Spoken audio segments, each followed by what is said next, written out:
Just want to welcome everybody to this program. Before we start with the program, I want to congratulate Accord and its director Vasu Gandhi, who is one of our trustees, on being the organization has just been ranked number one as a global think tank in sub-Saharan, number one in sub-Saharan Africa, and number 23 worldwide from 11,175 organizations. So congratulations to Accord and to Vasu. Well done. We are very proud of you. We are proud that you are part of our trust. On behalf of Gandhi Development Trust and Phoenix Settlement Trust, I welcome you to this virtual memorial service amid the COVID-19 pandemic that is engulfing us at the present moment. I call on Asha Ramgobin to offer a universal prayer, a prayer that does not only embrace all faiths, but that is offered for the families who mourn the passing of their loved ones, for the dedicated, brave frontline workers and their families, for the survivors and perpetrators of violence, whether of domestic violence, conflicts in the community, or conflicts among nations and countries. We offer these prayers for all of them.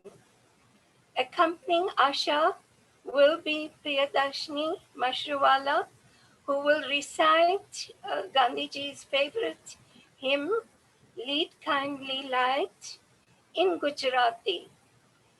Now more than ever before, humankind needs divine guidance. Asha, over to you. Thank you.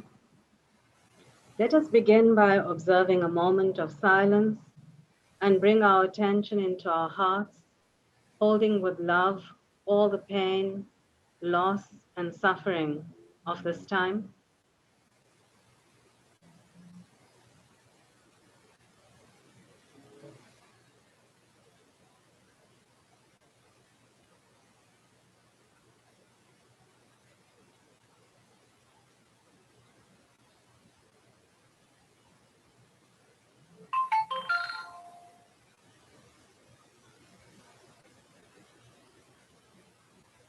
Thank you. I have decided this afternoon to share extracts from sacred Hindu, Buddhist, Christian, and Muslim scriptures, and all of them demonstrate the universality of prayer. Please forgive me for not including other faith traditions this time. We have time constraints. I will begin with an ancient Hindu mantra in Sanskrit. Om Asatoma Satkamaya Tamasoma Jyoti Gamaya Mrityoma Amritam Gamaya. This mantra means, Lord, lead us from untruth to truth, from darkness to light, and from death to eternal life. And now I would like to share Bapuji's favorite passage from the Gita. It comes from chapter 2, and I'll read it in English. If one ponders on objects of the sense, there springs attraction. From attraction grows desire. Desire flames to fierce passion. Passion breeds recklessness. Then the memory, all betrayed, lets noble purpose go and saps the mind, till purpose, mind, and man are all undone. I would like now to share a short Buddhist haiku and thereafter an extract from a Buddhist text called Affirming Faith in Mind. The haiku very briefly says this: great is the matter of birth and death. Life slips quickly by. Time waits for no one. Wake up, don't waste a moment. The extract from Affirming Faith in Mind: one thing is all things are one. Know this, and all's whole and complete.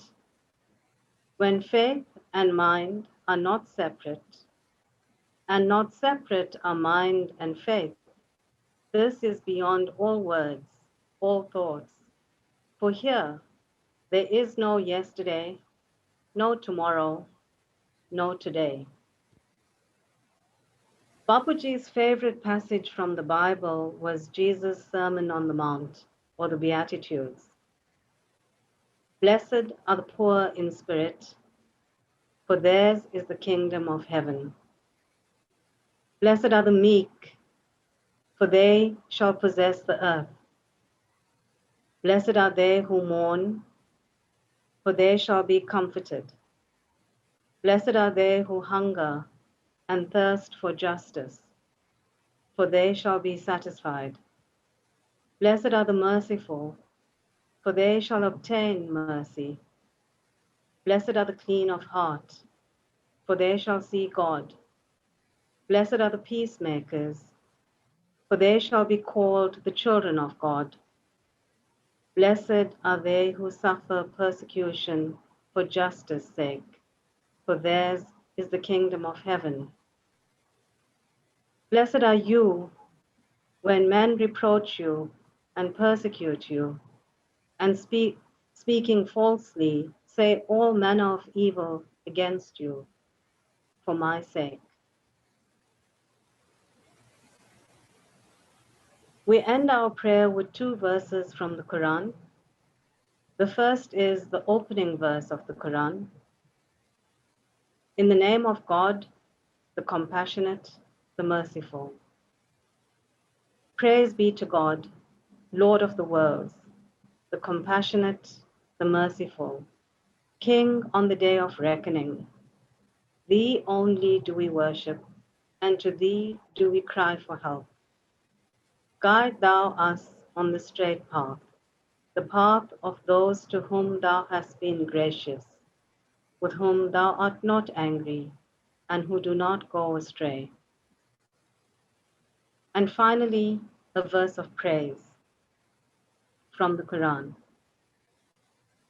In the name of God, the most compassionate, the most merciful. Praise be to God. To him belongs all that is in the heavens and all that is on the earth. And to him be praise in the next world. For he is the all-wise, the all-informed.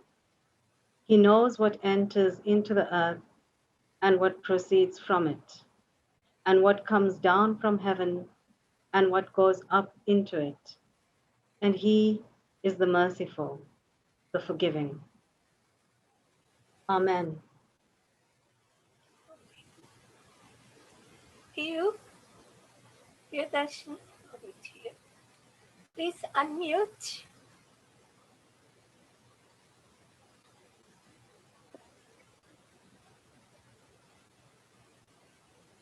प्रेम ज्योति तारो दाखवी मुझ जीवन पंथ उजाड़ प्रेम ज्योति तारो दाखवी मुझ जीवन पंथ उजाड़ दूर पड़ो निज धाम थी हूने घेरे घन अंधार मार्ग सुझे नव घोर रजनी माँ निज शिशु ने संभाल मारो जीवन पंथ उजाड़ प्रेम ज्योति तारो दाख दाखवी मुझ जीवन पंथ उजाड. Thank you very much for that rendition, Priyadarshini. I think these were beautiful prayers and very apt for the present time when we are all suffering from the effects of the pandemic. And most certainly, this is a time when we need both spiritual guidance and Gandhiji's wisdom even more than ever before. Today, we remember Mahatma Gandhi, who dedicated his life to nonviolence, but more especially to the struggles of the masses of poverty stricken, exploited people all over the world.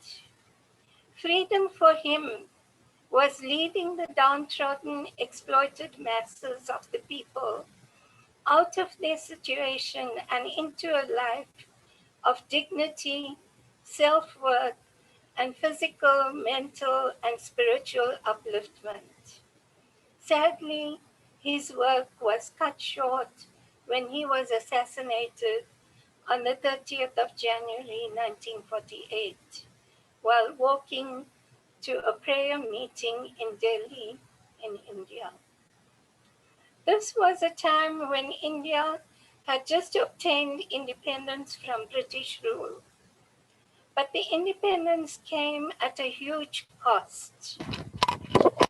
Terrible carnage resulting from communal riots impacted terribly on this apostle of peace. On the 30th of January 1948, the country was still simmering from the after effects of death and destruction. It was a time when Gandhiji was pleading for unity among all faiths and people, regardless of religion, caste, gender, or class. He pleaded for calm, respect, and love. But while many responded positively, some were incensed by his pleading and continued to preach hatred, causing thousands to be killed, families to be split, and people losing their homes and livelihoods as they were forced to move from one country to the other in the now divided state of India, which was divided into India and Pakistan.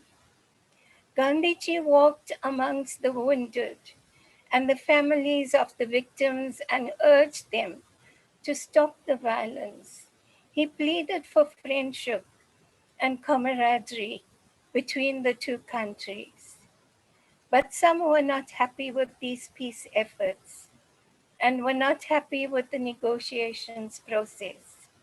A plot was hatched to assassinate Gandhiji, and it was finally sadly accomplished on the 30th of January 1948, 5 months after India achieved its independence. As outsiders, looking back at the years after the independence of this country, of enormous wisdom and splendid arts and crafts, one can observe with great sadness two countries ravaged by wars, destroying the potential for either of them to be prosperous.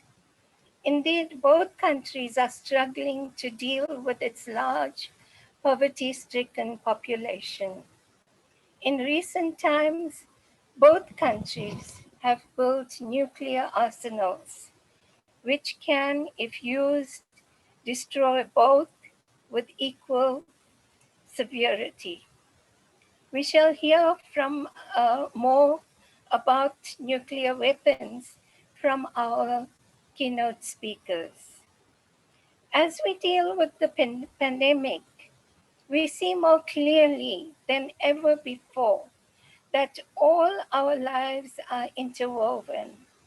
We are all vulnerable. no matter whether we are rich or poor, one race or another, men or women, no matter what class or caste, we are all vulnerable and can be potential spreaders of this virus. So it has shown us that to be safe from the virus, we also need to make sure that others are safe from it. We cannot go on living in isolation and thinking only of ourselves. We clearly see that the need is for weapons of war to be replaced by tankers of water and cargoes of food. We see the need for conservation rather than destruction of our environment. We see the need for the total elimination of nuclear, chemical, and biological weapons, and a strict adherence by all to the United Nations treaties. We need to reinforce our commitment to peace, compassion, nonviolence, and love, and more especially to learn to resolve conflicts through nonviolent means. Apart from our shared history, the fact that Gandhiji's ashes were immersed in the waters of South Africa, and particularly KwaZulu Natal, his spirit is closer to us and inspires us to follow his example of nonviolence. We applaud South Africa's initiative to dismantle its nuclear warheads and its attempt, even though only in words at this stage, to convert its military into peacekeepers. We hope that this can be adhered to by both our military and by all going forward. On this day, we call on all to heed Gandhiji's call for peace and love in the home, among nations, and among countries. We see the present moment as a crucial time in our history when people are dying both from the pandemic and in violent conflict of all kinds. Intolerance, lack of respect for life, living with violence and with deprivation has become endemic. In this situation, a loud and clear message of peace and love needs to be heard by everyone. Gandhiji wrote, "The power of love can transform, but hate destroys everyone." The spirit of these words have been echoed by Nelson Mandela, Martin Luther King, and many other leaders worldwide, not least by two of our youth leaders who were assassinated by the apartheid government. The first one is Steve Biko, who said, "In time, we shall be in a position to bestow on South Africa the greatest possible gift, a more human face." This is what Steve Biko said. And Chris Hani said, "We need to create a new breed of South Africans who love their country and love everybody, irrespective of his or her color."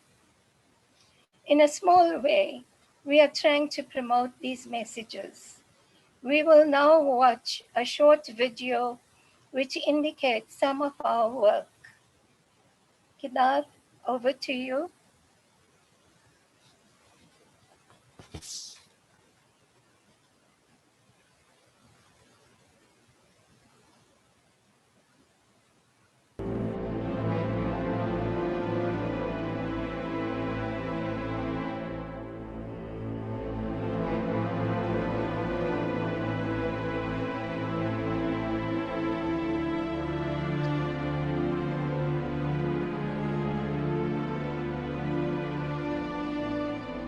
People, society, the world today.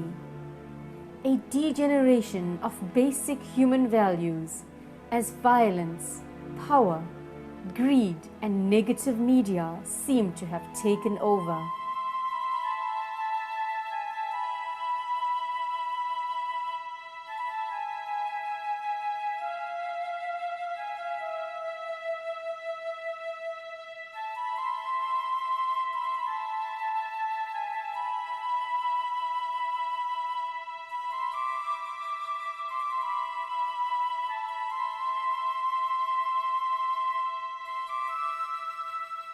I do dimly perceive that whilst everything around me is ever changing, ever dying, there is underlying all that change a living power that is changeless, that holds all together, that creates, dissolves, and recreates.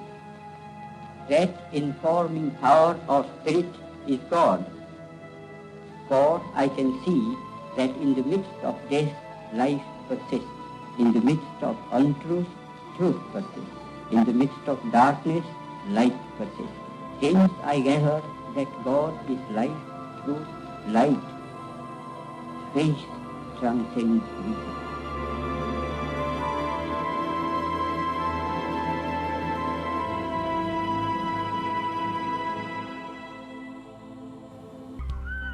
Satyagraha aims to reconnect our society with our rich heritage in order to promote the principles of non-violence, respect, and compassion.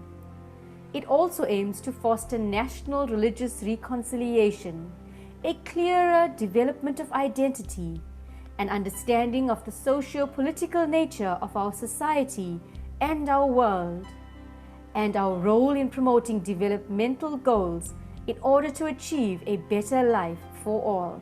In other words, transformation in the consciousness, the economy and governance. Those are the three things that can bring about a peaceful society.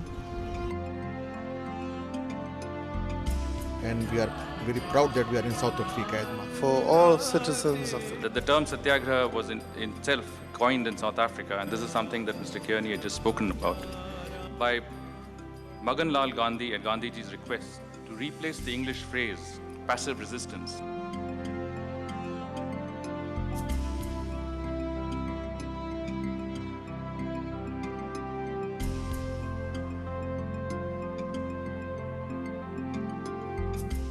Satyagraha has embarked on numerous projects to achieve its objective.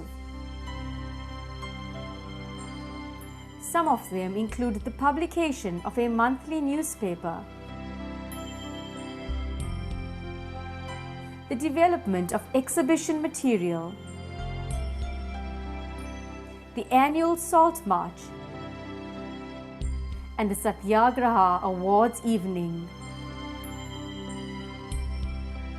The march signifies one of the biggest defiance campaigns based on the principle of non-violence.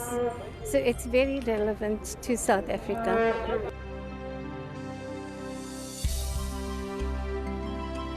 The monthly newspaper Satyagraha, in Pursuit of Truth, has been providing educational, historic, and informative material since 2000. The stories are aimed at nation building and also has a focus on positive, successful stories of achievement meant to inspire and motivate the public. Its distribution has increased from 10,000 to 30,000, and now 95,000 copies are distributed on a house-to-house basis in selected areas by the post office. Media has a huge impact on our lives. You know, it affects our emotions, our thoughts, and it shapes our opinions.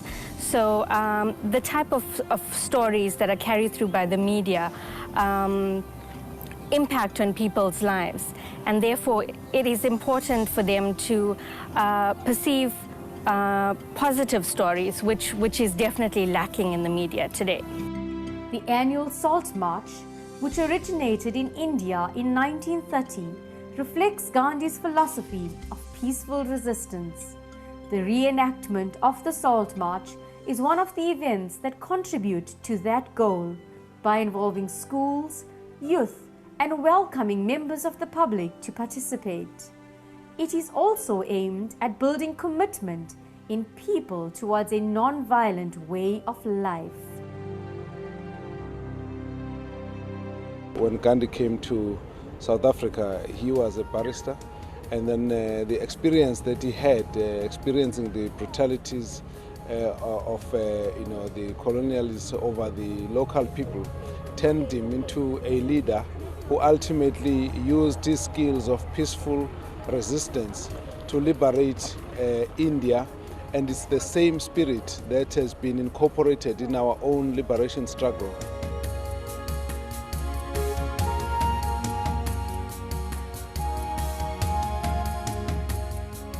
Another event is the annual awards evening, which acknowledges the sterling efforts of those who have engaged tirelessly in South Africa's fight for freedom, as well as international peacemakers. The Gandhi Development Trust here in South Africa, the M.K. Gandhi Institute for Nonviolence, based in Memphis in the United States, and the Mahatma Gandhi Foundation of India. It is these three organizations which make the decision about who should receive the award each year.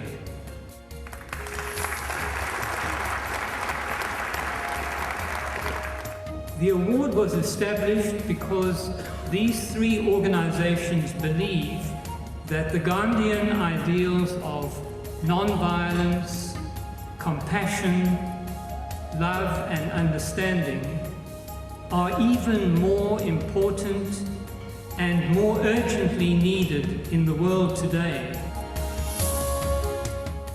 They have endured the incessant scrutiny, the incarceration, and the often brutal harassment, clinging to the truth of their conscience to bring us all the democracy that we hold today.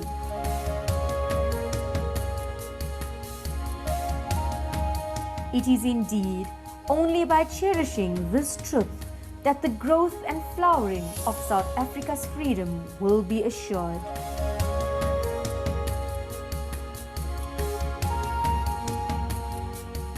Let us not forget our heritage. Let us cherish it as we move into exciting and challenging times in our country and the world at large. But most of all, let us spread the message of truth, love, peace, non-violence, and righteousness. Oppose all that may harm the Republic. To obey, I, Nelson Hodesa.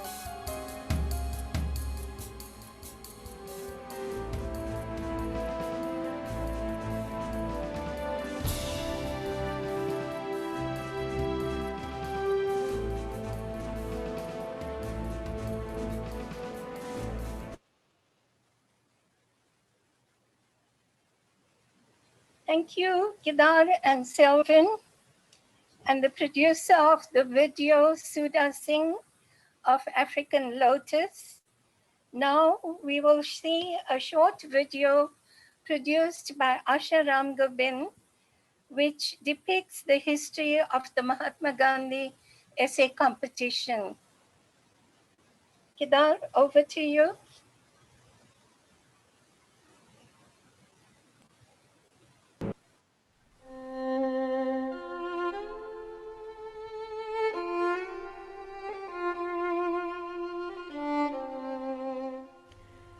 The Mahatma Gandhi speech and essay contest started 25 years ago to encourage young people to learn about Gandhi's ideas and to inspire a new generation of young peace activists. The Gandhi Luthuli Peace Institute hosted it for the first 6 years, and in 2003, the Gandhi Development Trust took over. Retired educators and other volunteers came together under the leadership of the late H.B. Singh, who we sadly lost to COVID last year. The prizes have been sponsored very generously by Air India, the Indian Council of Cultural Relations, and the Consul General of India.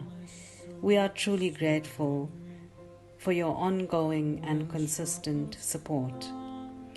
In 2020, we were forced to focus only on the essay competition, which ran from July 2020 to January 2021. We are very happy to announce the winners. In the English sector, Tyra Ganesh of Southland Secondary is in third place. Jyoti Ramdani of Avonford Secondary takes the second prize, and the first prize goes to Adriel Naidu of Arena Park Secondary. And the winners in the isiZulu sector are, in third place, Apile Shabalala of Kloof High School. In second place, Gugu Kumalo of Avonford Secondary. And in first place, Apiwe Mabaso of Ripon Primary. Congratulations to the winners. Well done.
Thank you, Asha and Kedar, for this presentation.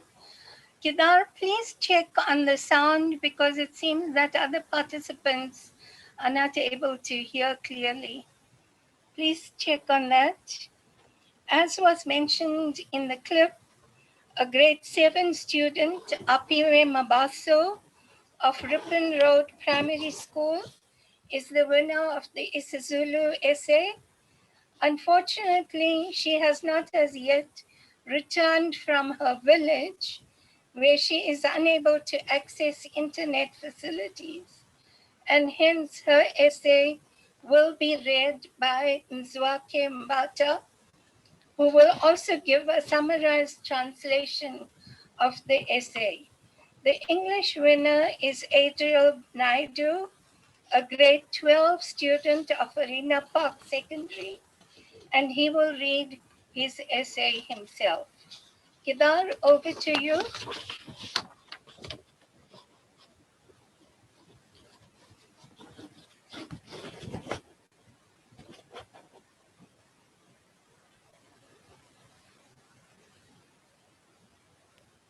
Emandulo zaziqhakambiswa kakhulu futhi zibalulekile izimfundiso zabaholi bokuthula ngoba bakulwela ukuthula emhlabeni wonke jikelele. Kangangokuba izizwe zonke zomhlaba ziyabatusa ngokuhola ngobuhlakani nangobuchule, ikakhulukazi ukuthi babelwela amalungelo abantu ngokuthula. Kulamaqhawe singabala kuwo otata Nelson Mandela, Mahatma Gandhi kanye nabanye abaningi. Kubalulekile ukuthi sizifunde izimfundiso futhi sizilandele lezi zimfundiso zalabaholi, ikakhulukazi njengoba umhlaba wonke jikelele ukhungethwe ubhubhane lombulalazi wegciwane uCOVID. In the past, the doctrines of those leaders for peace were highly promoted and imperative because they fought for peace across the world, more especially because they fought for human rights. Among those leaders were Nelson Mandela, Mahatma Gandhi, and other many more. It is very imperative to learn about these doctrines of these leaders, particularly since the world facing this pandemic of COVID-19. Thanks. Thank you for the honor of being chosen to receive such an award from an amazing and important foundation. This year's topic was almost therapeutic for me personally, as it allowed for an objective look at a rather emotional event in our time. The relevance of the values promoted by peace leaders of the world in the present crisis situation. Leadership is the ability to inspire, educate, and magnify certain traits within people. It is truly a powerful quirk as it can be used for the betterment or detriment of society. The COVID-19 pandemic is an extreme yet excellent proving ground for the current batch of world leaders. On March 11, 2020, the World Health Organization declared the virus an international health emergency due to the spread and severity. The sentiment was clear. Those in power need to take swift action to curb the transmission and ultimately save lives. In this essay, I will outline how the leadership styles of two world leaders during this current period in time have not only affected the lives of their citizens, but the cost of humanity. As a first world country, it is only befitting to begin with the USA and its notorious leader, President Donald J. Trump. For a country that prides itself on democracy and financial prosperity, it has been completely overwhelmed by the virus. In my opinion, the initial misstep began when President Trump referred to the virus as the China virus. The careless utterance of those two words printed ignorance and discrimination. Citizens were deluded into believing they did not have to take precautions as they are not Chinese, therefore couldn't contract the virus, and those of Chinese or Asian nationality were a risk to their well-being. The refusal to wear a mask and make the act mandatory shows a complete lack of compassion or intelligence, as the wearing of masks has been scientifically proven to reduce infection. Another incident that may not have been directly caused by the pandemic, but certainly is highlighted, is the Black Lives Matter movement. George Floyd's death and the demise of many like him prove that racism still lives. The world was already mourning the deaths of those taken by the virus, and to have individuals being ruthlessly taken to their maker by the very force that was meant to serve and protect them is truly heart-wrenching. Instead of condemning the act, President Trump tweeted brute force. Instead of seeking dialogue and resolution, he reinforced the idea that those who shared his ethnic roots mattered. It is with these examples, I believe that the leadership of the USA has been ineffective in combating the transmission of COVID-19, nor has it contributed to the progression of socio-economic justice. The second leader that has piqued my interest is the Prime Minister of New Zealand, Jacinda Ardern. Prior to the COVID-19 outbreak, Prime Minister Ardern mourned with the country the fatal terrorist attack on a mosque that killed 51 innocents. She vowed to and did gun control laws. Under her leadership, New Zealand has displayed remarkable response to the pandemic. A national lockdown was implemented. The wearing of masks was necessary. Social distancing motion, all while she communicated clearly and calmly the gravity of the situation. Her citizens were educated by her that things will change in order for many lives to be saved. Prime Minister Ardern has stated that wants to eliminate the virus from their shores, and so far she has come close. She is a leader that empathizes with the people as she cut her own pay by 20% in solidarity with those who are facing economic hardship. Overall, these facts prove the leadership of Prime Minister Ardern has been effective in combating the transmission of the virus, as well as furthering the ideology of gender equality. She has demonstrated that a leader can be both compassionate and stern, yet still produce results. To quote Martin Luther King Jr., we need leaders not in love with money, but in love with justice, not in love with publicity, but in love with humanity. His statement is a mission we as a society need to invest in by choosing and rewarding leaders who display such ethos. Kindness, wit, and empathy, compared to avarice, ignorance, and arrogance, are the weapons that have proven to be working against COVID-19. Which begs the question, how many other pandemics can we fight against?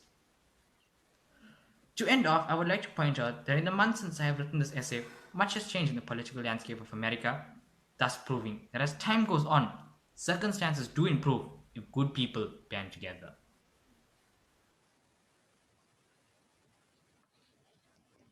Thank you so much, young budding leaders. We are proud of them. We thank Avishkar Singh and Mandli Zwane for promoting this contest over the years with the assistance and guidance of Shashika Singh, Neela Subramani, Thailand Reddy, Shakila Kublal, Betty Govindon, Tony Singh, and the late H.B. Singh, Linda Bonambi, and some of the representatives of his region, the Inc. region, which incorporates Inanda, Tuzuma, and Kwamashu. The ICON, that is the International Center of Nonviolence, and the Durban University of Technology. We thank all of them for helping us with these contests. We have received an apology from the Consul General of India, the Honorable Anish Rajan. We thank him for his support, continued support for our programs, and we wish him well. I now call on Marie Macri van der Merwe to render a hymn from St. Francis, calling on us all to serve. Marie, over to you. Make me a channel of your peace. Where there is hatred, let me bring your love. Where there is injury, your pardon known. And where there's doubt, true faith in you. Make me a channel of your peace. Where there's despair in life, let me bring hope. Where there is darkness, found me light. And where there's sadness, ever joy. O Master, grant that I may never seek so much to be consoled as to console, to be understood as to understand, to be loved as to love with all my soul. Make me a channel of your peace. It is in pardoning that we are pardoned, in giving to all men that we receive, and in dying that we're born to eternal life. O Master, grant that I may never see so much to be consoled as to console, to be understood as to understand, to be loved as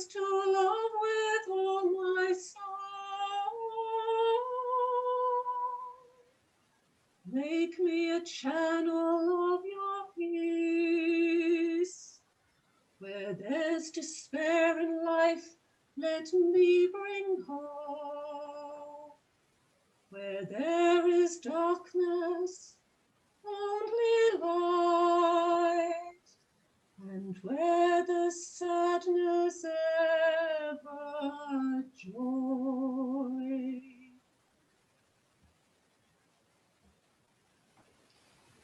Thank you, Marie, for that beautiful rendition and a call to all of us to go back to service of the people. Thank you so much. Now, before I call on our keynote speaker, Kedar, I just want to know whether Mr. Patnaik, the director of ICCR, is here. Is he with us, Kedar?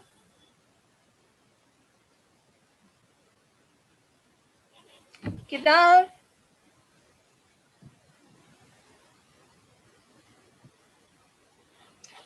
Okay, I'm not getting a response from either of them, so we'll come back to them.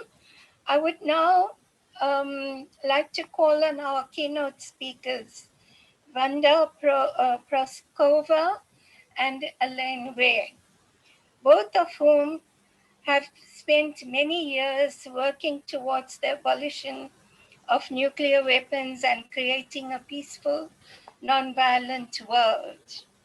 Vanda, who has visited the Gandhi Museum and Gandhi seats in Delhi, has also been deeply inspired by Bertha von Suttner, who was the first woman to receive the Nobel Peace Prize. And like Vanda, she comes from the Czech Republic. Vanda is also co-convener of Youth Fusion, the new global youth platform for the abolition of nuclear weapons.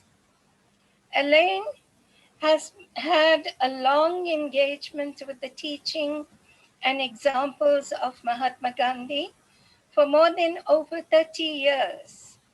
He has been inspired by Gandhiji and has been attempting to follow his principles. He has a long history of work in promoting the abolition of nuclear weapons. In the wake of the treaty being activated and signed by the majority of our countries, I call now on Elaine and Vanda to give us a background to the nuclear treaty and what needs to be done, what has been done and what needs to be done. Thank you. Elaine? Thank you very much, Ella Gandhi. It's a great honor for both myself and Vanda to be invited to speak at this commemoration of an incredible visionary and example for peace and non-violence in the world, Mahatma Gandhi, or as he's known widely around the world, Mahatma Gandhi. As you said in the introduction, I have been inspired by the inspiration, the wisdom, the teachings and the examples of Mahatma Gandhi. And in my life, I have been trying to implement as much as it's possible and as much as I can do these principles of non-violence in the work that I've been doing. So I'm going to reflect on two key aspects of that. One, you mentioned at the beginning, is eliminating nuclear weapons, but the broader one, which is important and is part of that process, is the abolition of war. And I'll start where I first got really engaged in trying to implement some of the ideas of Mahatma Gandhi from my country, Aotearoa, New Zealand, when my first year at university, and we were confronted with a challenge, because at that time, 1981, this was, in South Africa, there was still an apartheid regime. And in opposition to that, and to try and encourage a more just regime in South Africa, there was a sporting boycott on South Africa. But our government at the time basically decided not to go along with that boycott and invited the South African rugby team to come and play our team, which is the All Blacks. And it's basically split the country because there was many people who felt, well, you know, we can play sports, can't we? And many others saying, well, not while there was still apartheid and while this boycott was in place. So I became very involved in the campaign against the Springbok tour and to give support to those struggling for justice in South Africa.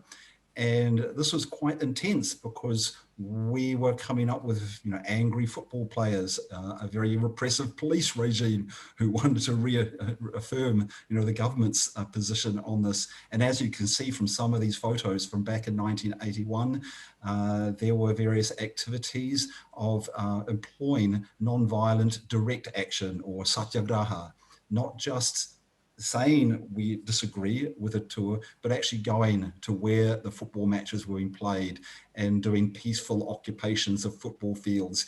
And so it was quite intense, and we had to do a lot of training, you know, based on the experience and teachings of Mahatma Gandhi of how to address, you know, anger and violence from those who are adversaries, how not to respond with violence, how to ensure that you always respect the other person, you always, even if you may disagree with them. So this was a very important practice for us. And one really important outcome of it was that we who had been opposing apartheid in South Africa also were reminded that we had racism in our own country. And it actually gave birth to a very strong anti-racist movement in New Zealand, Project Waitangi, which has actually helped move our country to honour our original treaty with the indigenous people, the Māori, and build much better race relations in our country. So we use that as an opportunity to move forward. So that was my first experience in trying to implement these ideas in a particular issue. The next one was basically the following year, 1982, 1983, and this was on the nuclear weapons issue. And at that time, New Zealand was part of a nuclear alliance with the United States. We also had a similar, but not quite as strong alliance with the United Kingdom. And through that, we were accepting nuclear weapons coming into our ports in submarines and on surface ships. So those of us who were in the peace movement and feeling that nuclear weapons are a violation of humanity and that that's not the way that we should be basing our security, we were organising protests. And as you see, we had Peace Squadron, we'd go out onto the waters in little boats and in kayaks and in surfboards. And here you see down the bottom picture, that's someone in a surfboard paddling in front of a huge aircraft carrier, which was a nuclear capable aircraft carrier. They carried nuclear depth charges. Our message again was following the Gandhi principle that you do not hate your adversary. So we were telling, you know, the Americans who were bringing in these weapons, we love you, you know, we're not against America, we're not against people, we're against the nuclear weapons. Leave them at home and then you're welcome here. And the Peace Squadron was a key approach to that. So too was the idea of working from our own place. And so we started declaring our homes, our schools, our workplaces as nuclear weapon-free zones, our cities, to demonstrate that we wanted to carry these principles. We weren't just opposing the weapons, we were advancing the idea of peace and a nuclear weapon-free world.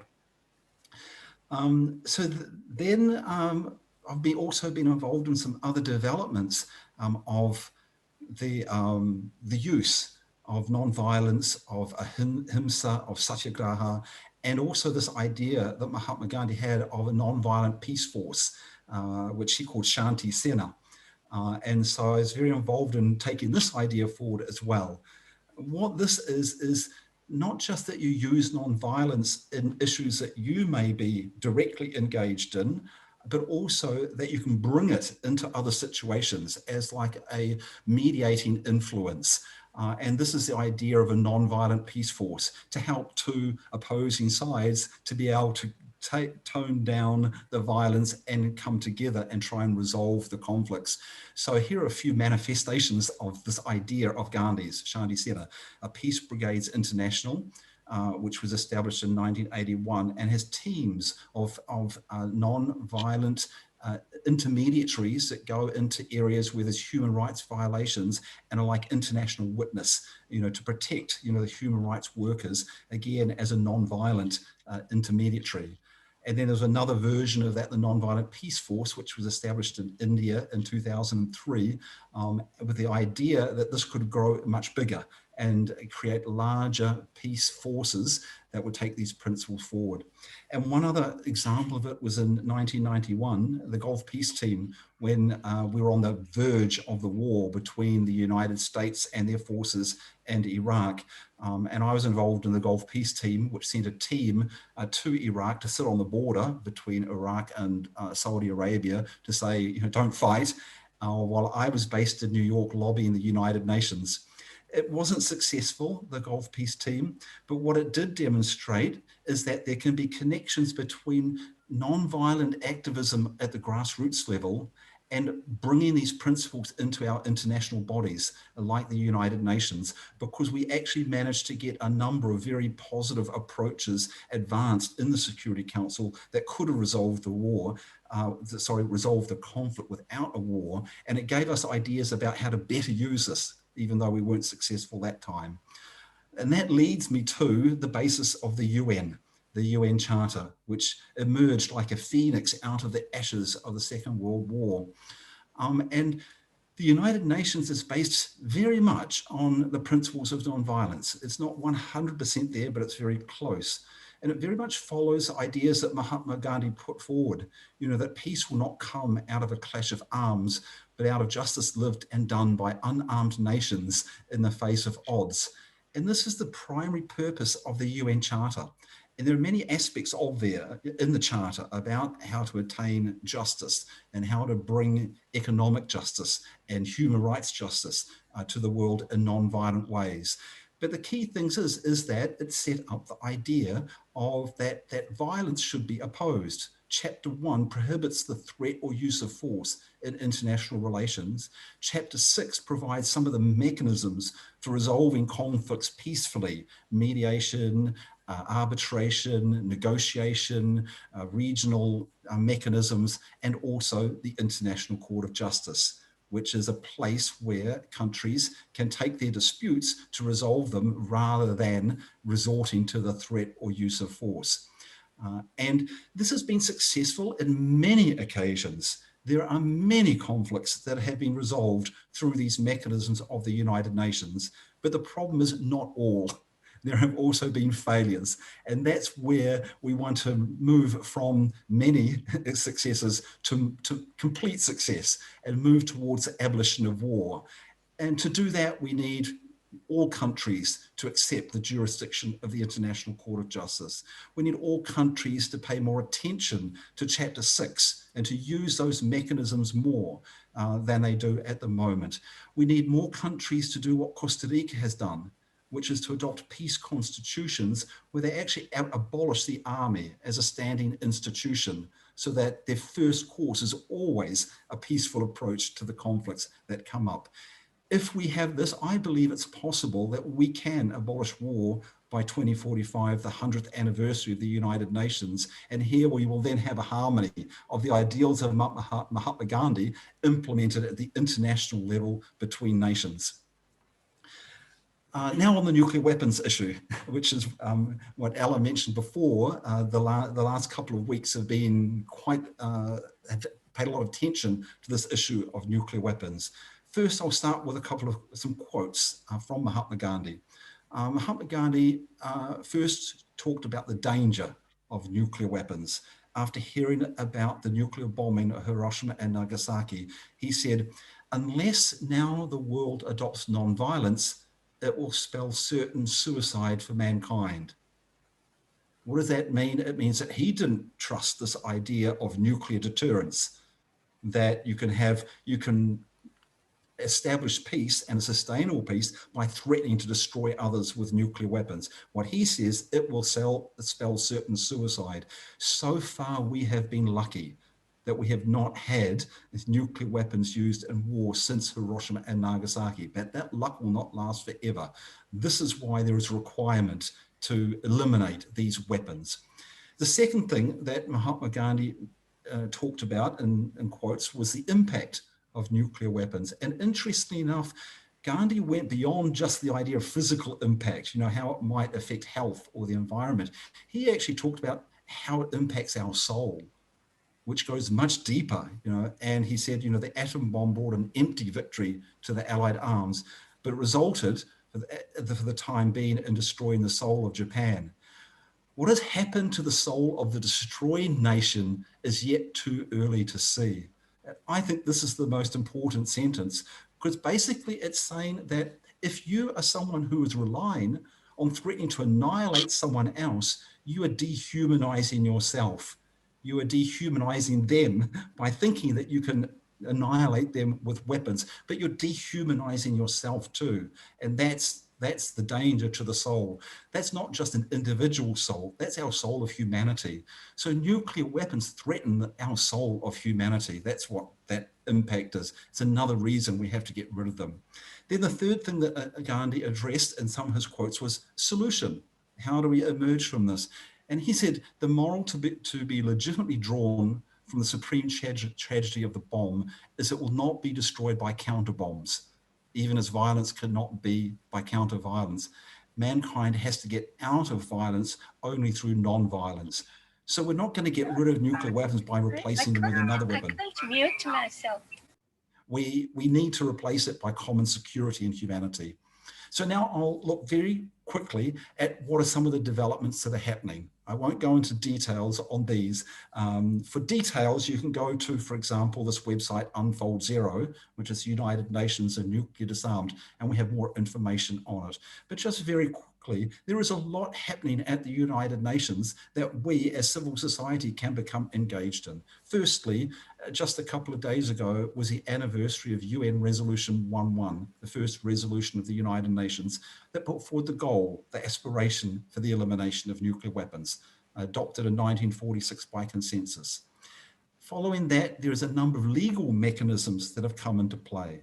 One is the International Court of Justice in 1996 affirmed that the threat or use of nuclear weapons is illegal. The Non-Proliferation Treaty, adopted in 1970, has an obligation that the nuclear armed states have accepted to work for the elimination of nuclear weapons. Just a few days ago, the Treaty on the Prohibition of Nuclear Weapons entered into force, and that's 52 non-nuclear states who have adopted even stronger obligations to prohibit nuclear weapons. And then in 2018, the UN Human Rights Committee affirmed that the threat or use of nuclear weapons violates human rights, in particular Article 6 of the International Covenant on Civil and Political Rights, which is applicable to all the nuclear armed states. So we have the law on our side. What we need to do is ensure that that law is implemented. And that's where the UN can help us.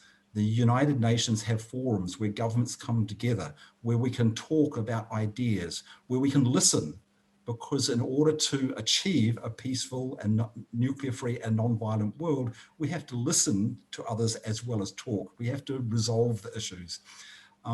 With these, we have an appeal for the abolition of nuclear weapons by, oh, here comes the same date again, 2045, the 100th anniversary of the United Nations. And that's something that many of us believe would be feasible if we were able to work together.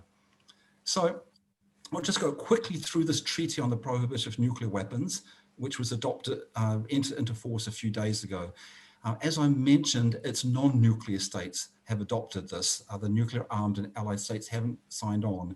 But those non-nuclear states who have signed on, they can now, because they've signed on to a treaty saying everything relating to nuclear weapons is illegal, they accept that by signing on to the treaty, they can then adopt national measures which can strengthen the global movement. So South Africa is one of the countries that has signed on to this treaty. My country, New Zealand, has. One of the things that all countries who sign on could do is do what New Zealand has already done, prohibit the transit of nuclear weapons through the waters, through the airspace, across the land. Another is to end investments in nuclear weapons. Now, many of us may be surprised to know that some of our banks or our sovereign wealth funds in our countries are investing in nuclear weapons. We found that out in New Zealand, so we then moved our government to say our public funds and our national bank is not allowed to invest in the nuclear weapons industry. In South Africa, you've got a bank, First Rand Bank, which still invests in the nuclear weapons industry. That should be stopped now that South Africa is a party to this treaty. And the South Africa Public Investment Corp, which is the major wealth fund, public wealth fund, they haven't specifically ruled out investing in nuclear weapons. So there's some follow-up that could be done there. And also, in follow-up to the treaty, governments should set up ministerial positions on disarmament and peace. We have done that in New Zealand. In the UK, there's a shadow minister on that. And so here's a good action that could be taken in countries that sign on to the treaty.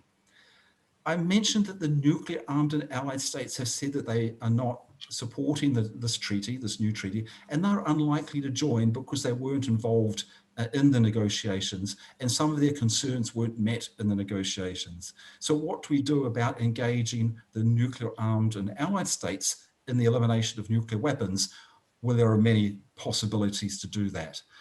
Firstly, I'll just re-emphasize what I think is an important approach, which is a Gandhian approach.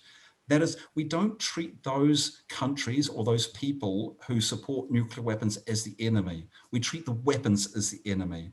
We also we put forward the objective, we want the elimination of nuclear weapons, and we try and get their support, but we need to have dialogue and find out what are the issues, what are the concerns, and bring those into the approaches that we're taking to eliminate nuclear weapons. I've put down, there's about 8 processes which are attempting to do that, which have engaged with the nuclear armed states and which have possibilities of taking forward. I'm not going to go through these at the moment because we don't really have the time. Again, you can find more about these on Unfold Zero. I'm just putting this forward to say there is a possibility to engage with the nuclear armed states, just as Mahatma Gandhi engaged with the British rule in order to move them to agree to leave India as friends, not as enemies. And that's a very important principle. We don't want to make enemies as we're working for a nuclear weapons-free world. We want to do it in a way that's going to be a more peaceful world, a safer world that has people on board, and that includes the ones who currently rely on the nuclear weapons. So finally, I'll just reaffirm that we've got some of these approaches are written in this appeal. And this appeal we just launched in October last year, and already over 800 people have endorsed the appeal.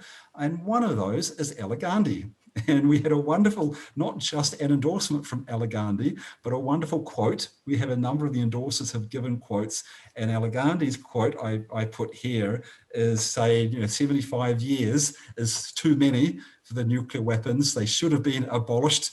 And so the time is now to dismantle and discontinue this and to work for the sustainable development goals instead. And I used a picture here of Ella Gandhi when she was at the United Nations in Geneva, giving a presentation with some youth, which is very relevant because we're going to move from my presentation to Vanda's very soon. And Vanda's going to focus very much on youth, which is very, very important. And I'll just mention here that I was very, very pleased to see this youth essay competition. It's very important to encourage youth to think about these ideas of nonviolence and how to bring them into play in reality. And I was very pleased also that the winning one was referenced one of my colleagues, Jacinda Ardern, who's now the Prime Minister of New Zealand. This photo that you see at the top, this was when she first was elected to Parliament in New Zealand, and she was the second youngest parliamentarian in the history of New Zealand Parliament. And, we were the first country in the world to give women the vote and to have women in Parliament. So we've had women in Parliament, and she's the youngest woman who's ever been elected to Parliament. So this was when she first joined. And the first thing she did was she joined one of our events, which this is the event, which was a youth event on nuclear disarmament. And now, of course, she's the Prime Minister of New Zealand. And not only is she active on key race relations issues, she's also very active on nuclear disarmament as well. So this is a segue that I'll now pass on to Vanda, who will talk a little bit more about engaging youth and also more about what we can do with all the money that's going into nuclear weapons at the moment. That can be a positive thing. And again, thank you so much for giving me the opportunity to say a bit about the inspiration that I've had from Mahatma Gandhi in taking forward these ideas in working for the abolition of war and for the abolition of nuclear weapons. Thank you very much. And I pass on to Vanda now. Hello, everyone. It's such an honor to speak in front of all of you at this special event commemorating Mahatma Gandhi's legacy. And also congratulations to the winners of the essay contest. And thank you, Ella, for the wonderful introduction. And finally, thank you, Alan, for giving a shout out to Youth Fusion. I saw that in that presentation, but you all will hear about that a bit later. But anyways, in my eyes, this is something so wonderful that we can come together from many different corners of the world to celebrate the powerful idea of nonviolence.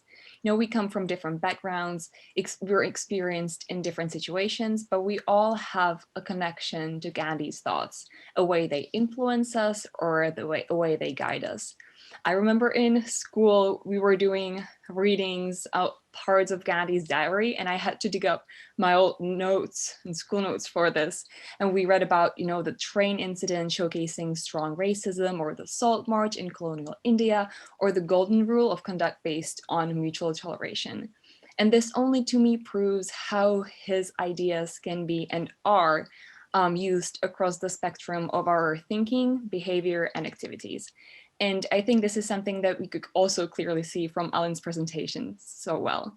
So I will continue on this note, looking at this all more from the perspective of a young and sometimes maybe even a bit overly excited person in the peacemaking world. So let me just share my screen. Host has no. Okay, I'm going to continue without a presentation. So in both my personal and professional life, I've been highly influenced by Bertha von Suttner, as you've heard from Ella. And Bertha von Suttner was the first woman to ever receive the Nobel Peace Prize. She was born in Prague, which is where I come from. And she was just this very influential figure during the Hague Peace Conferences. She was a great feminist, a writer, a reporter, and just so much more. And during her life, Bertha was often ridiculed for her, at the time, very unorthodox thoughts, like, you know, fighting in a war. Instead of that, let's take it out in a court using law. And that's just something, as Alan also mentioned, something we regard as completely standard today. But even that, she managed to be somewhat successful in promoting these ideas. And also thanks to her, for example, the Permanent Court of Arbitration was established, and its processes then inspired the League of Nations, which then helped to build the United Nations that we know today.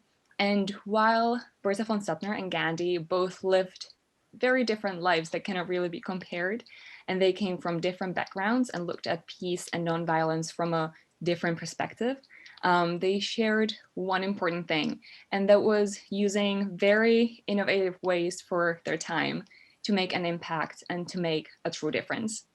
And there's just so much that we as young people, as young activists or young peace builders, can learn from their work, their experience, and their legacy. And often we find that their over 100 years old thoughts, or even more than that, are now relevant more than ever before. So today I would like to talk to you about some of the innovative thoughts or tools that young nuclear disarmament activists are using to carry on the legacy of our role models, whether it is Bertha von Suttner or Mahatma Gandhi, to make this world more peaceful and sustainable.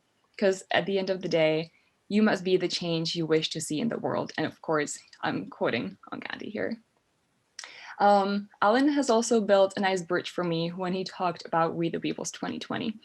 It is a platform of actions that covered events starting with the UN Day of Peace, which is the September the 21st, all the way to October the 2nd, which is the UN Day of Nonviolence, which was, as all of you probably know, established by the UN on the anniversary of the birth of Mahatma Gandhi in order to promote nonviolence and also the objective to secure a culture of peace, tolerance, and understanding. And I think this is the crucial point here. That when you connect dialogue and respect, a nonviolent way of conflict resolution emerges. And in general, I think that connecting the dots and different ideas together is absolutely essential in whatever you do. So at Youth Fusion, for example, we are trying to highlight the links between nuclear disarmament, peace, climate action, sustainable development, and building back better from the pandemic. And in the 2030 agenda, which includes the 17 Sustainable Development Goals, the motto of the campaign is to leave no one behind. And similarly, none of the goals should be neglected. So we're trying to highlight that you cannot really achieve a sustainable climate while forgetting about nuclear weapons. That simply isn't possible, or that you can't really talk about inequality and take peace building out of the equation, or vice versa. So bringing this back to Gandhi, who believed in individuals' responsibility to look after our Mother Earth, nuclear weapons and their tests are extremely harmful to the environment, the animals, as well as the people, of course. And so the most logical thing to us would now be to finally get rid of them. To, by developing peace, also directly support climate action and all of the other goals of sustainable development. And this, to many young individuals, seems like an impossible task. We were born post-Cold War. We grew up with nuclear weapons being on the planet. We haven't really heard about them that much in our schools, or if we heard about them at all. And yet we understand the danger they bear. We know we are being heard in regards to the climate change issues. So now we're trying to find a way to be heard also in regards to nuclear weapons and make our voices a bit louder. So this brings me to a slightly different, innovative, if you will, approach to this, and that is nuclear divestment. But firstly, did you know that over 10 years, over 1 decade, the nuclear weapons powers altogether are spending $1 trillion on nuclear arsenals? 1 trillion. That's just so many zeros. And in fact, to many, the number is so high that we don't understand what that means. So let's break that number down to something smaller, like 1 minute. In 1 minute, we're spending $192,000 on nuclear weapons, and that is every minute of every hour of every day. Now, imagine for a second your community, what it lacks and what it needs. Or imagine what the international arena needs, what the UN needs to combat inequality or hunger. Imagine what you could do to build this world back better after the pandemic with just 1 minute of nuclear weapon spending of $192,000. We could provide food for malnourished people. We could build hospitals and water wells, build countless of, solar panels, and buy school supplies and pay our teachers. We could do so much, and we'd still have so much money left. So this approach of nuclear divestment is trying to point this all out. And a really good campaign that I would like to invite you all to follow or to join is Move the Nuclear Weapons Money. So this is an international campaign with essentially 3 goals or steps. First would be to cut nuclear weapons budgets. Second, to encourage divestment from companies manufacturing nuclear weapons and also their delivery system. And finally, to reallocate these budgets and investments to meet all the economic, social, or environmental needs, which again, that includes everything from ending poverty to protecting the climate. So just imagine here for a second what you could do. Well, anyone can help cut nuclear weapons budgets. If you aren't from an awesome country such as New Zealand, as we heard from Alan, you can encourage young parliamentarians to adopt parliamentary resolutions calling on a reduction in nuclear weapon spending. Or anyone can divest from nuclear weapons. And just to be clear what I mean here when I'm saying to divestment is essentially the opposite of investment. So a bit of a background to this. Nuclear weapons corporations, so the firms that are manufacturing them or their delivery vehicles, are incredibly powerful in their lobbying for increased nuclear weapons budgets. Sadly, they're very successful. But it is possible to reverse their power by ensuring that our countries, states, cities, banks, universities, churches, all these institutions that Alan's already mentioned as well, or generally any institutions that hold shares in public companies. They all can be asked to end any investments they might have in these corporations. What you can do is to write a letter to your bank, talk to a university council representatives. These bodies should be there to serve the public and its members. So do not be afraid to reach out. And if you do feel like you need help to do that, contact Move the Nuclear Weapons Money and we will gladly help you. If you do like this approach, you can also find all the nuclear weapons invested corporations on the Nuclear Weapons Money website. I'll just mention a few here. In India, for example, it'd be the Bharat Electronics or Larsen Tobro. In the UK, one of these corporations is, for example, Rolls-Royce. In the US, Boeing or Honeywell International, and many other on the list. So the issue that I'm trying to come here to is that these names are so famous, but how many people know that they benefit from nuclear weapons? And here, I would like to remind you of another tool, which might not be as innovative, but it is important nonetheless.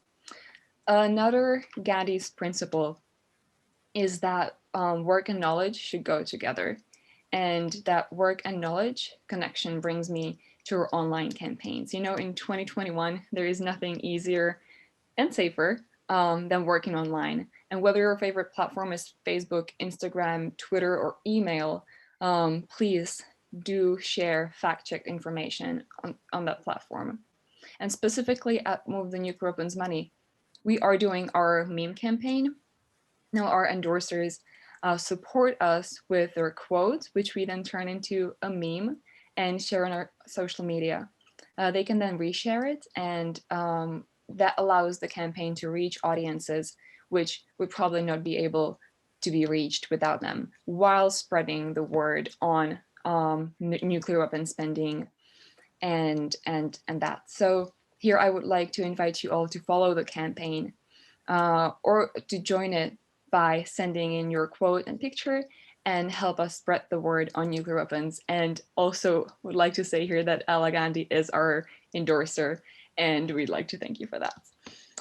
So slowly coming to an end, with Youth Fusion and other projects, we are using these platforms to share less known information, to reach out to young people around the globe and help them educate themselves, spread the awareness, and engage in multilateral and intergenerational dialogues. Simply put, we're learning together and from each other. And I would like to invite you all to join us on this journey. So let me finish with this. Peace is something that cannot be taken for granted. It is a part of an SDG that must be continuously maintained, whether through nuclear abolition, divestment, peace, education, or in any other way from any place on the earth. And I know that students and youth specifically are very well aware of that. I would like to thank you all for being here today, for contributing to the important dialogues and conversations, for supporting nonviolence processes which Mahatma Gandhi advocated for. And finally, I thank you for, in a gentle way, shaking the world. Thank you. Thank you so much, Vanda and Elaine, for this powerful message. I hope there's been lots of people who have been listening, and I'm sure you'll get a lot of support. Indeed, the world needs to heed the words spoken by both of you and to begin to work towards achieving these goals. We can start now, today, each one of us taking this message forward. This said, now I want to welcome Mr. Dinesh Patnaik. We did speak about him earlier. He's the director of ICCR. So would you like to give a short message? No, thank you, Mrs. Gandhi. Ila Gandhi, it's really nice to hear, and I was delighted to hear both Alan and Vanda speak. This is an important issue, and I'm glad they were speaking on it. But more than that, I was delighted to see how the young people are enthused by Mahatma Gandhi and his values. I mean, he was probably the greatest Indian, but I think he's probably the greatest human ever to walk the earth.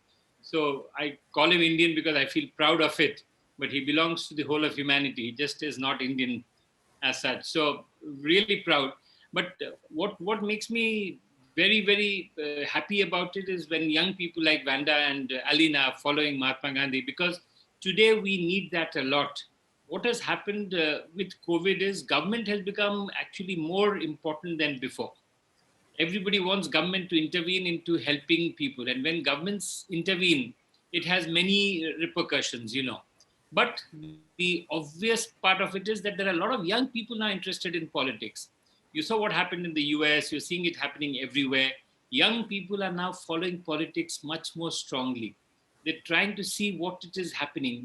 They realize they have a voice which they were not using up till now, and suddenly everybody is rising up. I mean, you have from Greta Thunberg to Vanda to everybody taking up issues which young people never used to take up before. Young people joining politics much more.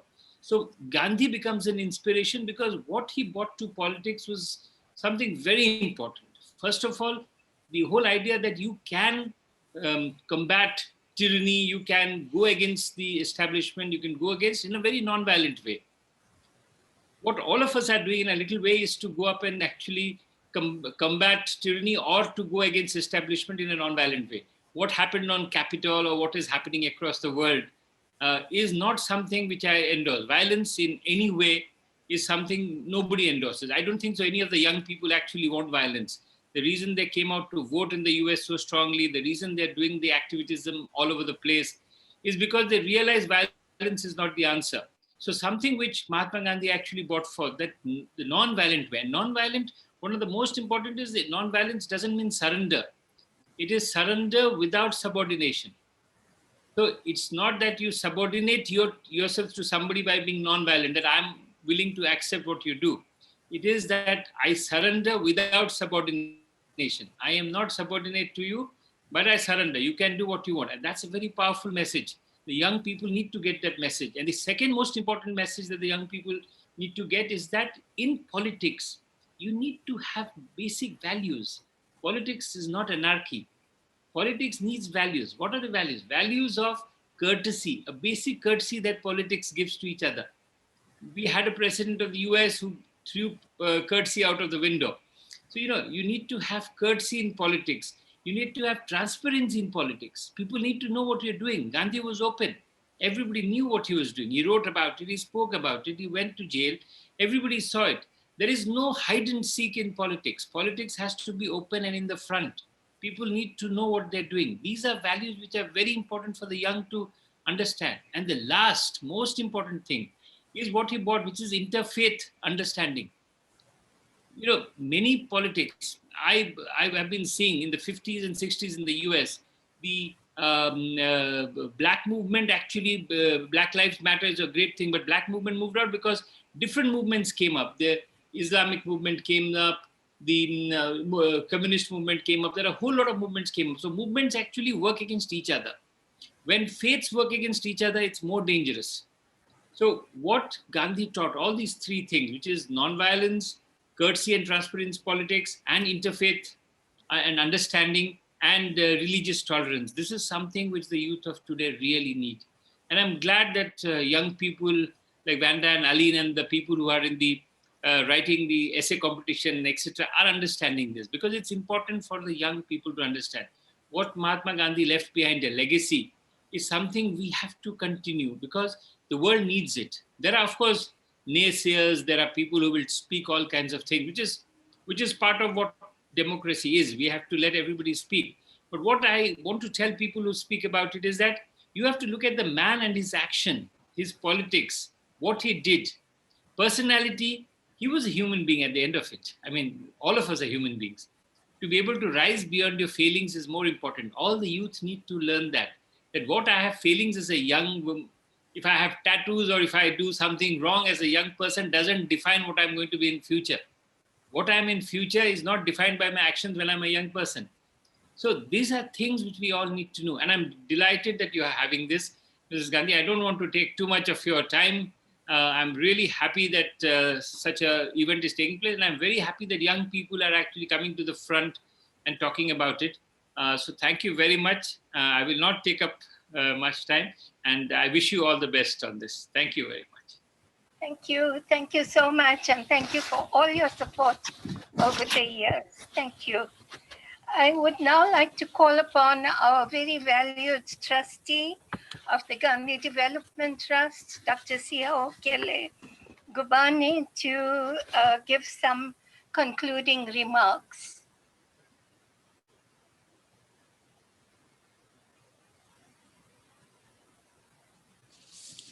Thank you very much, Aunt Ella, our program director and the chair of the Gandhi Trust. A warm and a cheery afternoon to our most valued honorable guests, Aline, Vanda, and other distinguished guests.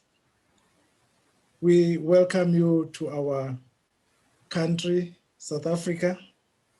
I want to acknowledge the management committees of the two trustees, the Phoenix Settlement Trust and the Gandhi Trust, our dear friends and ladies and gentlemen. On behalf of the Gandhi Trust and Phoenix Settlement Trust, first and foremost, my sincere thanks to Almighty God for making today's event a great success.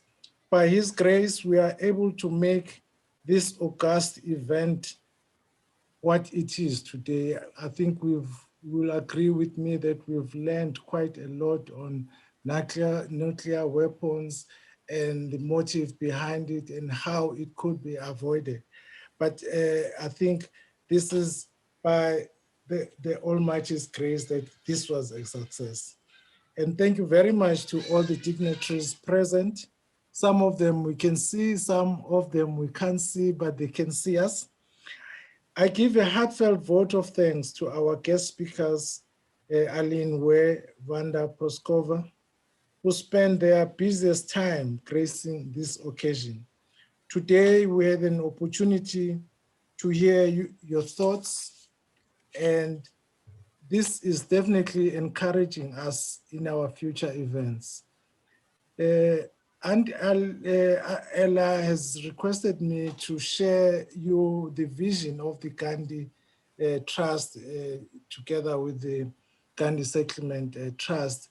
We will in future host joint events, and we want to amalgamate the two organizations into one because we are also established as part of the Gandhian principles, and it's one and the same organization, but we are operating apart from each other. And I think this is a great announcement to make today that the Gandhi Trust and the PST have agreed that they will work together from now onwards.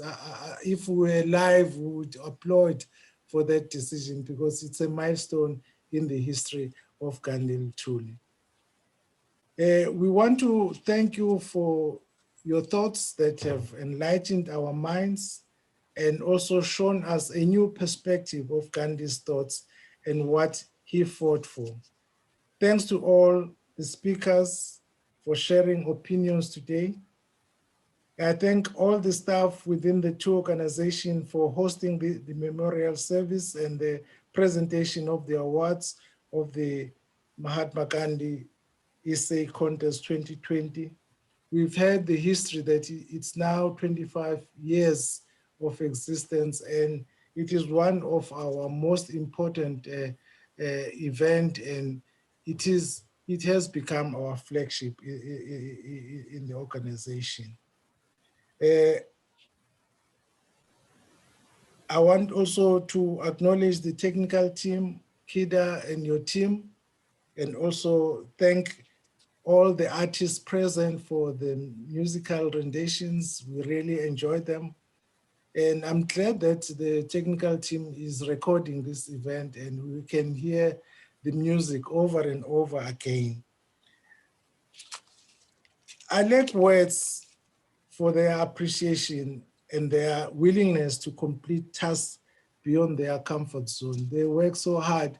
Most of us are born before this technology, but they keep us informed of the latest developments in the technology, and we really appreciate you guys. Finally, I would like to congratulate all the winners of the Mahatma Gandhi essay, and also a special thanks to the principals of the schools where the young people have been trained and educated. And we always try to bring isiZulu on board, because in the province of KwaZulu-Natal and South Africa, isiZulu language is one of the indigenous languages which is spoken by almost 22% of the country, followed by isiXhosa. Maybe just to share briefly, when we greet in isiZulu, we say sawubona, which means we see you. And in isiXhosa, they say molo, which means the same thing. So these are the two largest indigenous languages of Africa. And this essay promotes the use of language, and we want to congratulate the students for winning this essay. And we hope next year we'll have more achievers and more winners. We know that the trophy that goes to the school is a floating trophy. So next year, we are looking forward to the new recipients of this trophy. We are also grateful and honored by the success of this event. And thanks to you, Auntie Ella, who is our chairman. We thank the distinguished guests, ladies and gentlemen, colleagues and friends. Once again, I would like to say that we are all most grateful to all the speakers on this commemoration. And we thank you all for being with us this evening. And it is indeed a great pleasure to have all of you here. And I so wish that we could be saying much, but in the constraint of time, I will want to say thank you very much for promoting Gandhi's principles, and the power of life do transform. And I wish to end my gratitude by quoting the power of love transform, not by saying that it can conform, but it confirms. Thank you very much, ladies and gentlemen. Thank you, Dr. Gubani. We will now finish our program with a rendition by Priyadarshini Mashruwala and Mukund Mashruwala of a hymn that Gandhiji loved very much. An English translation of it will be on the screen as they sing. So over to you, Priyu and Mukund. वैष्णव जन तो तेने कहिजे पीड़ पराई जाने रे पर दुखे उपकार करे तोए मन अभिमान नाणे रे वैष्णव जन तो तेने कहिए सकल लोकमा सहुने वंदे निंदा न करे के नीरे वाच काच मन निश्चल राखे धन धन जननी देनी रे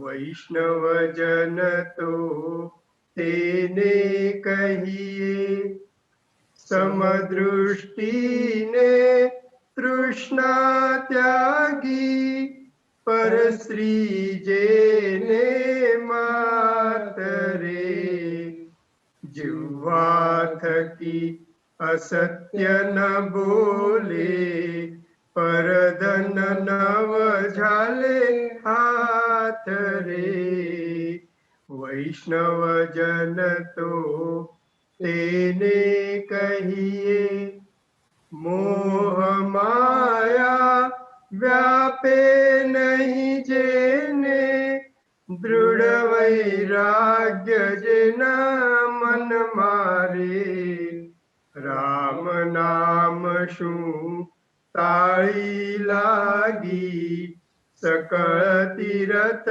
તેના તન મારે વૈષ્ણવ જન તો તેને કહીએ વડલોભીને કપટ રહિત છે કામ ક્રોધ નિવાર્યા રે ભણે નરસૈયો તેનું દર્શન કરતા કુળ એકોતેર તાર્યા રે વૈષ્ણવ જન તો તેને કહીએ.